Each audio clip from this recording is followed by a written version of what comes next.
i-entity esinayo lana isimangalisi imvamisa la siphanda khona ingqinamba esihlangabezana nazo lapha enkosi yesizwe okokuqala nje usihlalo wamakhosi uyithongo wangapha enyakatho njengoba ke usihlale ngapha enyakatho onke ama benefits aya ngapha enyakatho imisebenzi emikhulu la njengoba sakhela ipaki kuba nabantu nje abayimnikazi abangabanikazi bayo ebese thina sinika ama subcontractors ke nakhona ke uthole nje imvutho noma ikota yekota so imithandazo esinayo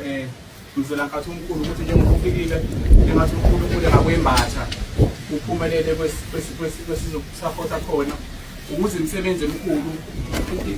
sifisa ukuthi ihlukaniswe la emkhandlweni wakaNcube uma sikhuluma ngomeni contract sikhulume ngomuntu okwaziyo indaba ezithe umbiza uma engasasikhokheli ekwazi ukuyiphendulela basuka komhlanga koMaritzburg Johannesburg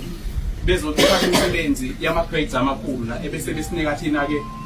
imvutho nakhona ubonga utholile mzila nkathi ukuqala lokho ukuthi ngifisa ukuthi wele i-bridge ujike ngo-left wehlele ema-ofisini akhona usuyobona ke ngonyama ukuthi engeja kanjani nakho. Okwesibili imoto lapha ekhaya ngikhetha ukuyipaka uyabona ukuthi ushayela imoto ulindele isibhamu noma yini sikuthi wena abafana bamakhulu lana ke ngafika ngino-3 years sisuke ekhaya eThekwini ngabona 91 yonke into kade yenzeke i-development besikhona kodwa kuphunywe ngapha nangapha nje bana abafana bangabana amakhwantami ngamabili ngamathathu anginayo ngisho yodwa mzila nkathi hayi ukuthi amandla ayawena kunabafana abadubulana kabi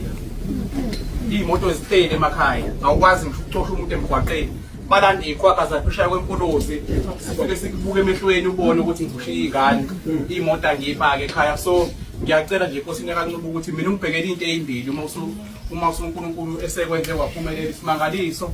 ngicela omen contract kuba bakhona la noma kube yithina ngoba ama-grade ayavuma sometimes ebese ubuke eduze lento yamatekisi futhi ukuthi akuqale kubukekezwe phela abantu basezweni sakho sekuyothi uma sekubonakala ukuthi ithuba lisekhona ebese ikhunjulwa-ke futhi-ke nobhuti abadala abakhona ngaphandle I thank you.